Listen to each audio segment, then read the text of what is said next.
Welcome to another episode of Let's Talk About Mental Health.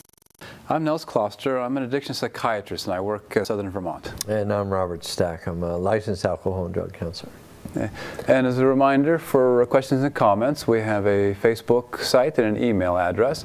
The Facebook is at facebook.com/letstalkvt, and our email is questions@letstalkvt.com. Okay. So we were talking about some items in the news before we went on. As you know, it's a habit of mine. It's actually a hobby of mine almost to read. But one of the things I check every day is Vermont Digger and online, and it's really good for Vermont news. But today I was sort of struck by a first story in there was about someone who was.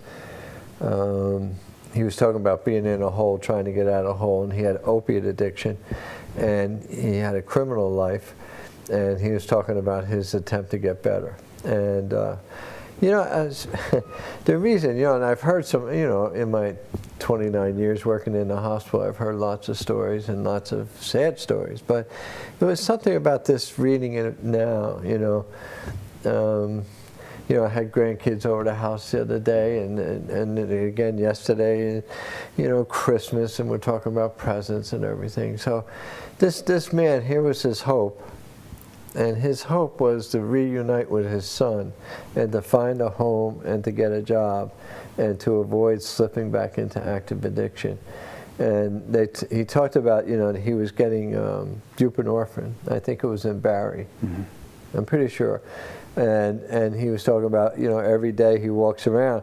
And it's interesting, he knowing everybody who uses drugs or sells drugs, he would say, he refers to them as zombies. He would see them on the street, people either trying to sell them drugs or stuff, And I think once you get in that culture, once you know everybody who's using and dealing, and you go back home, and they're always there, they're everywhere, and you see them, and you know what people are doing. Even today, I sometimes will,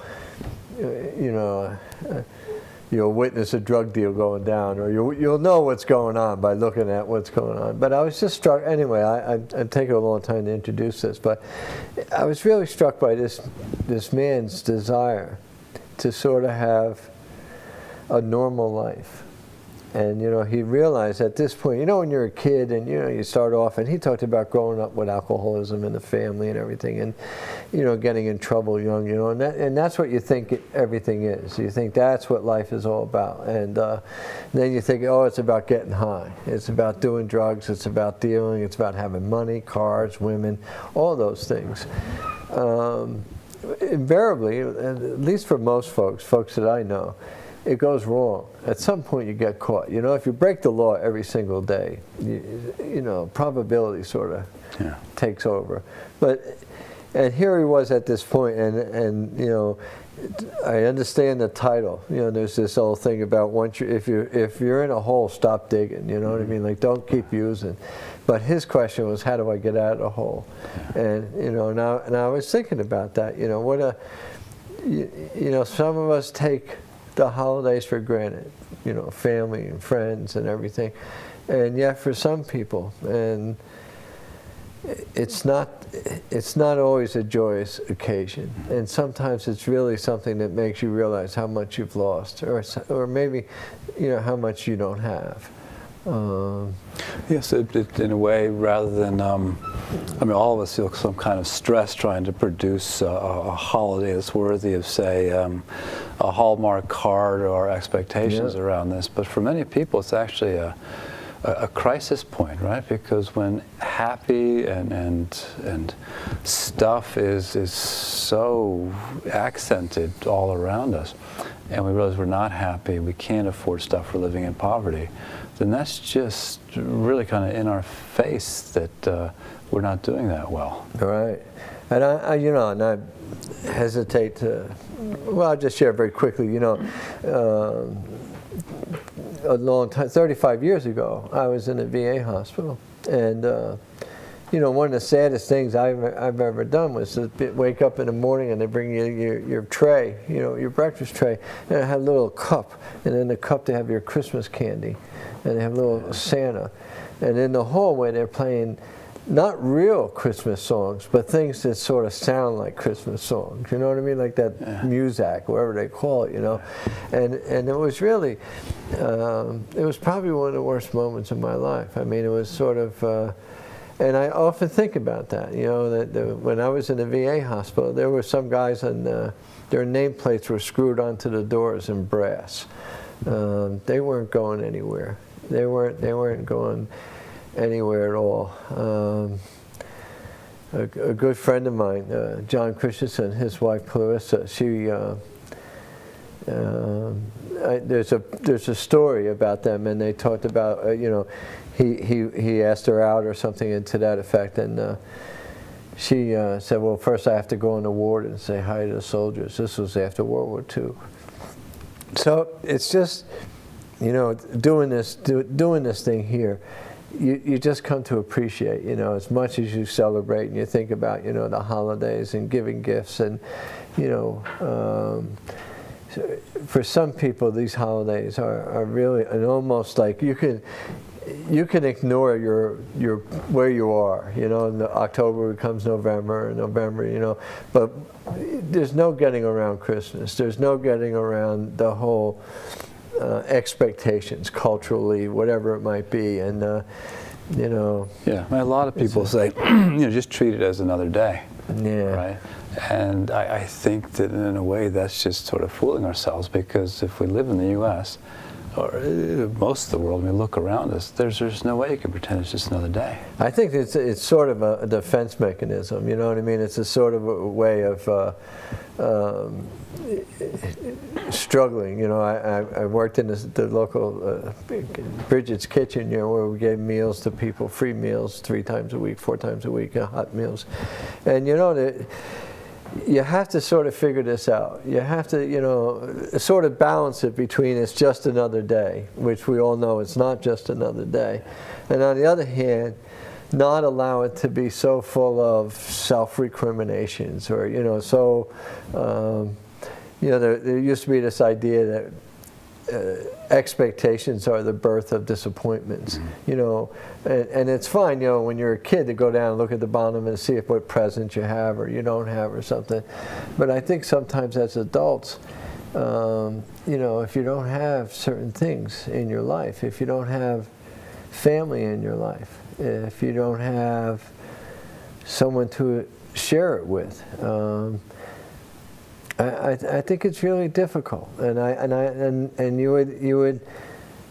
I'm not giving anybody an alibi. I'm not saying. I mean, you know, a lot of times we have what we have. Our consequences are the result of our past actions. But on the other hand, there are some people that are. It's a difficult day. It's a really hard day. Right. Yeah. People start out with, let's say, life is stacked against them. Yeah. Yeah. And I think. And, you know, of course, the question is, why does this always come around holidays, this sort of thinking, this sort of, you know, crisis? And, I mean, it makes me think, you know, about basically the Roman god Janus, for whom, you know, January is named after, is always depicted as having 2 faces. And the idea, right, is that the new year, you're both looking forward and looking backwards at the same time. But as you were talking about that, it almost seems like, as well, the sort of holidays make us look at the present as well, which is something, you know, we know from our work, people are often trying to avoid looking at the present and would rather look to the future with the, you know, the possibilities that that brings, and not having to be so focused on, you know, where am I right now? Yeah, and it's and if you ever get involved with, you know, drugs or something, where, or even alcohol, where you have to have today's dose, where you have to be able to get whatever you think you need. Sometimes holidays are almost inconvenient. They're like, you know, because shops are closed and nobody's around, the streets are empty. I mean, it's a very strange thing. I mean, how people approach it, and I know that it is good to be reflective. It is good to sort of be honest with yourself and look at what the jackpot is. But I really was struck by this article, and I mean, it was well done. It was I think they did a nice job. And on one hand, it was full of tragedy, I mean, on some level. And I know he did bad things. He did house robberies and blah, blah, blah, and he went to jail and all. You know, I got all that. But still, you know, he was waking up in Phoenix House in the RISE program, and he was getting up and he had to go to the clinic to get his daily dose, and then he had to go walk around trying to find jobs. And it even went so far he had hocked his tools, so he had to borrow tools when he got an extra job. And I remember one time I was working, and we had a person I was working with, he lost his license because of his drinking.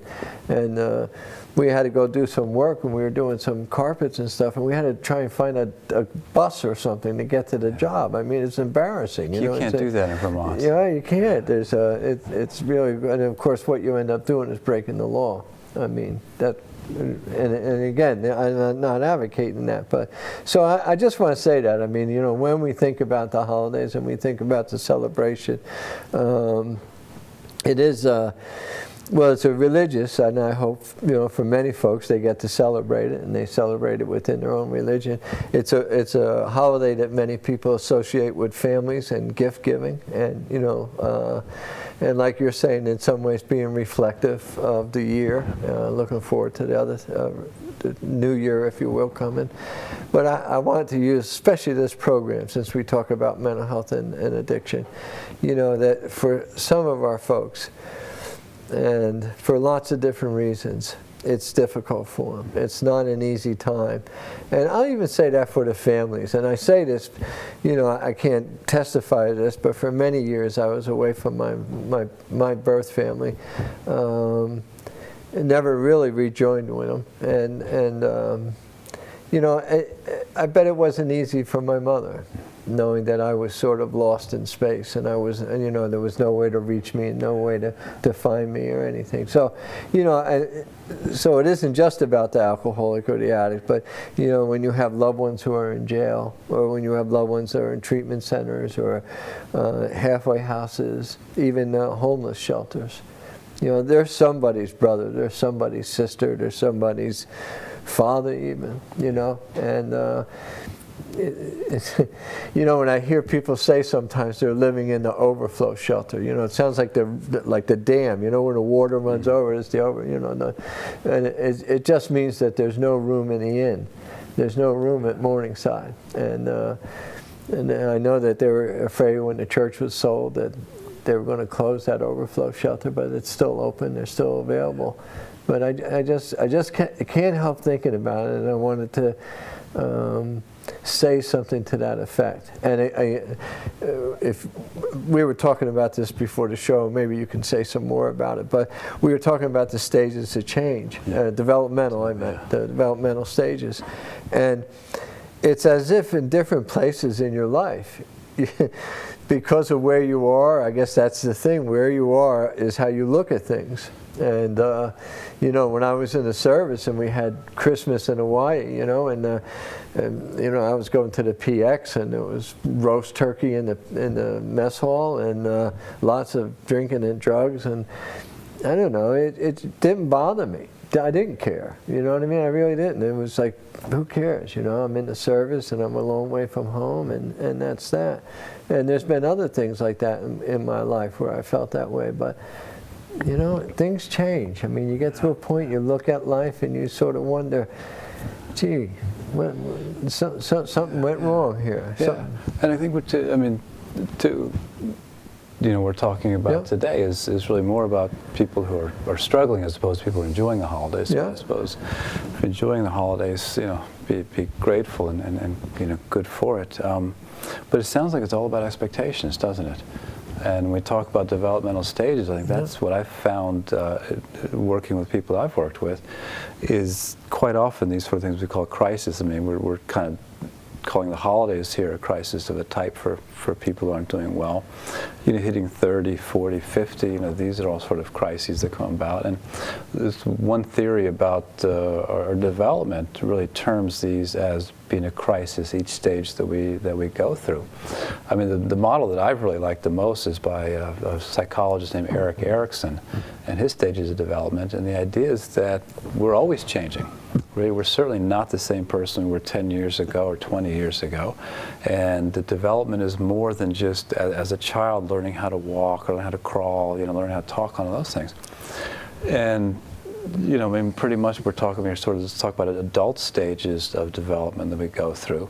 And the idea is that you have to go through one stage successfully to then go through the next stage and the next stage. And if you don't go through these reasonably well, then you're going to find yourself in these sort of, you know, crisis like we've been talking about here. Yeah. But Dr. Benton, when we had her on, she made that amazing comment that really struck me. She said all those former stages, all those yous, like at 6, 10, 12, they're all within you. Yeah. And I've really been struck by that, because it's not just a memory of it, but that 14-year-old kid, you know, the 18-year-old, the 6-year-old, all the things that I went through in my life, they're still me. The flavor, yeah. They're still part of me. But I have to say that, you know, and I asked you about this, the next to last stage had to do with work. It had, right? I mean, it was sort of like value of what you do, if you will. Right. I mean, the first, you know, we're developing our own identity as who we are. Right. Which is probably about all these sort of the children and stages I've gone through are still a part of me now. But when you're a user, I'm sorry, but when you're a user, who you are is somebody getting high. You know, walking, and you know, being an illegal kind of guy, walking on the other side of the street. You know, and you're almost you know, I was at peace with that. I mean, that's who I was. You know, that's what I did. Until eventually something pushes you to the point of being aware and dissatisfied, and it becomes a crisis. Right. And we've seen with a lot of people who have struggled with, I mean, oftentimes with mental illnesses like depression, you know, sort of it sets you back, it separates you from other people, and you don't develop as well. Or addiction, which quite clearly takes you off a path of developing, you know, developing relationships, getting a job, you know, greater sense of purpose. So we're often talking about how when people sort of, you know, get pulled away from their addiction, they're still coping in the same way that they would have when they started using drugs before they got off this, you know, path of developing like we're supposed to if we're going to be healthy. Here's this guy. He was 40. I don't know how old he is. I think he's 40 years old. It sounded like 40, 50, whatever it was. He's looking for a job. He's looking for work. Yeah. His hope is to reunite with his son, give his oldest son a home. And then, as you read the article, it turns out him and his son shared a cell in prison. Yeah. And they shared a cell together, a father and son. Now the father is on the outside. And you know, when we talk about, you know, you get to a certain developmental stage and you want to work, and you know, when you talk to a man, and I hope a woman too, you know, you ask them, what do you do? Mm-hmm. You want to know, what kind of work do you do? Who are you? And you know, here's this man who's sort of saying, I know who I was, I know what I did, but I don't want to be that person. I mean, you know, not only is that person, you know, go to jail and stuff, but I just don't want to be that person. And I could hear it. I mean, I think the reporter did a nice job, because he didn't sugarcoat the words. I mean, the words sounded like how someone talks. And he was just saying that, you know, how do I do this? How can I possibly make this work? How can I convince you to give a felon a job? And you know, how can I convince you that yes, I'm taking this opiate every morning, and I'm an opiate-dependent person, but I'm not acting like an addict anymore. I'm not doing that anymore, and I need this opportunity. And so, you know, it's kind of interesting that, you know, sometimes you could hire an addict not knowing he's an addict. But, you know, but if someone comes to you and says, I'm a recovering addict, you go, gee, I'm not so sure, you know. Right. Can we risk having you around? I don't know. I mean, it's legitimate, but... Yeah, you're better able to get a job when you're hiding your addiction as opposed to being forthright about it. And here's a guy, I mean, this age, I'm going to assume he's sort of, you know, our age or a little bit younger, where the task is sort of what's called generativity versus stagnation. And in that way, I mean, it's quite, I mean, most simply it would be, well, you know, what have I stood for? What am I going to be leaving behind? And most of us would think, well, generativity is sort of generating. You're thinking about then, you know, did you have children, and how are they doing, and what kind of a family do you have? But folks have often, you know, said, you know, careers matter in this as well. So, you know, do I have a body of work, or can I say, you know, I was a craftsman, and there are the houses I built, or you know, these sort of projects, or did my work matter to other people? And we want to answer those questions as yes, that my work did matter. Yeah. And here's a guy who's at an age where this is what he sort of naturally goes through psychologically. But when you talk about sort of the steps that he's been able to go through from being sort of derailed from that path due to his mental health issues, he's nowhere close to this. And how does somebody who's accomplished or sort of gone through these steps catch up to get to this point then without developing a great sense of despair as he ages? And they interviewed different folks, and the reporter I used to watch him on Vermont This Week on public TV, and the reporter was asking him things, and good questions, but it was sort of you recognize that you want to punish him for crime. I mean, you know what I mean? You don't want to say it's okay that you committed these crimes. But okay, now you're done punishing them. Now what do? I mean, how long do you want to punish them? And and really to make that transition, and that's what the guy in the Department of Corrections was talking about. He was talking a little bit about, what do we do now? What other program can we offer? And just to follow up on this, recently, a friend of mine, and he's in his 60s, my age, and he said, he was talking about, I was talking about grandkids and everything, and he's never been married. And, he struggled with addiction, he struggled with alcoholism, and he got to this point in his life. And I asked you about this, and I hope you don't mind if I say this the wrong way, but what is the question? Is my life worthwhile? Right. What was the question again? Yeah, when you get to the point of despair, has it been worthwhile to be me? Has it been worthwhile to be me? And I got to tell you, I mean, as soon as you said that, I said, my goodness, so many of my peers sort of stop and look at that, and like, what have I done? What difference did it make that I was alive? What difference did it make that I did what I did? And it's so... it can be so discouraging, and I think that's one of the values, I think, of AA's 12-step program, is that it says, no matter how far down you've gone, your tale, your story can benefit somebody else. It doesn't say, your life will get better because it's been so far. It just says that your story, if you choose to share it, will help somebody else, because if there's any value of working through hardship, if there's any value at all of working through changing your life, the value is that it helps somebody else. But it's so difficult when you realize that you get to this stage in your life and you look back and you say, has it really mattered that I lived? Has it really mattered that I existed?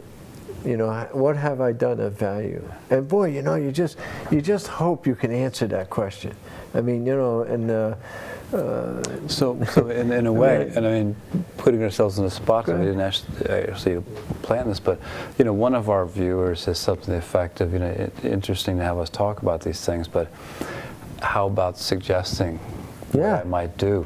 What might help? So in this case, we've obviously through our work, know people who struggle with a crisis of where they find themselves at a stage of life, find themselves at the crisis of trying to get through the holidays when their life does not match the image of what to do with the holidays.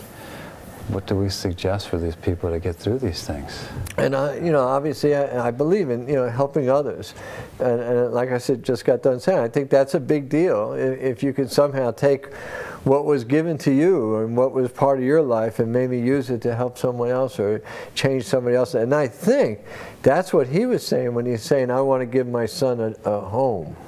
You know what I mean? When you think about that, like, he's not talking about a son that's like 8 years old, 9 years old. He has other children and they're in foster care or whatever. He's talking about the one that was in the cell with him, and he's trying to say, could I give him a home now? Can I change his life? Because if I can change his life, then my life will be worthwhile. That's what I was thinking. You know what I mean? It was like, maybe that's what it is. And when we think about this, sometimes, we all have New Year's resolutions. You're talking about how we're going to make changes in our lives. I think, and maybe it's the nature of us, we tend to be self-centered.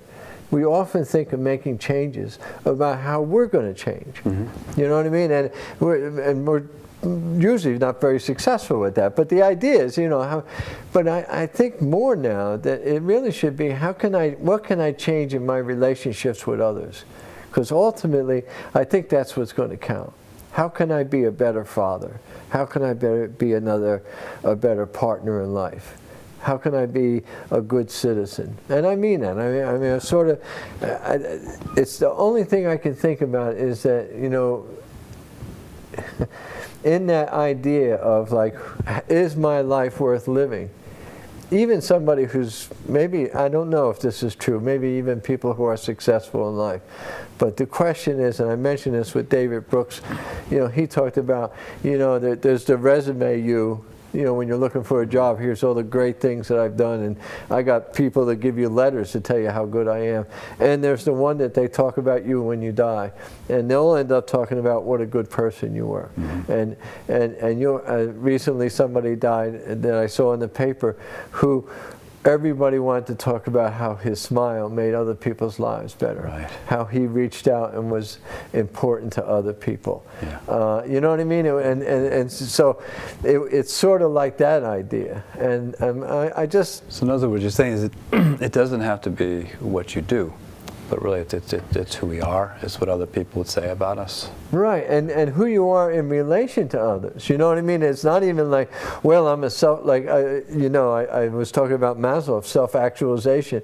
Oh my God, I'm achieved who I truly am. I've met my needs, my housing and all that, but now I'm just all me, and it's all about me. And I think that's kind of empty, especially around Christmas, especially around times when you realize, wait a minute, there's a little bit more to this. It's not all about you. And what is the meaning of this? What have you done? And again, I mean, this might be my age, but it's just, I can't help reflecting on that. That one looks at it, and my heart, but compassion goes out to people who look, and when they look, they don't see anything.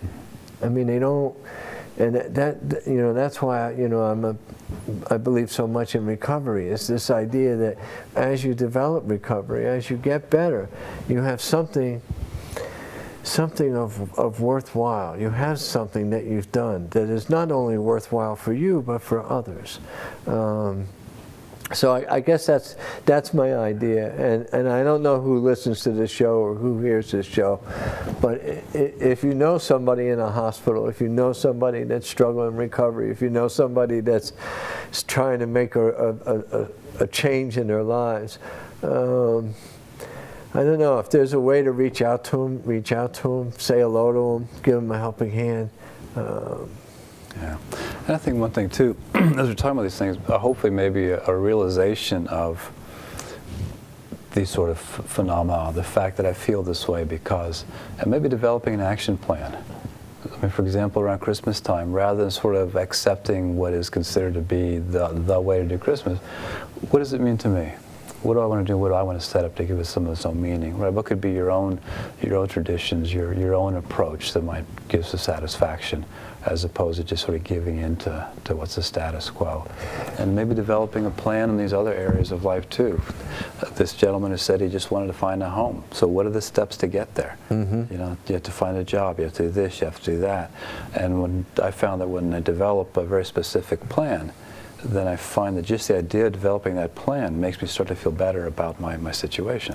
Well, you work in Pathways. You help people like him get places, to get homes and make a place in their life. I mean, I think, and I'll just share with you very quickly. I go to a church, and in the back of the church they have these things that you can give gifts, people who need gifts. And so Andrea and I, we went out and we bought gifts for a boy and a girl, 8 years old. Mm-hmm. It's the best gifts I ever gave. I never know who these people are. I never see him. I have no idea. I had the most fun buying the gifts because they have no expectations of me, and I have none of them. But anyway, I just want to say, enjoy the holidays as much as you can. Some way make some sort of social connection. Find some way to share and help others. Okay. Thank you all very much.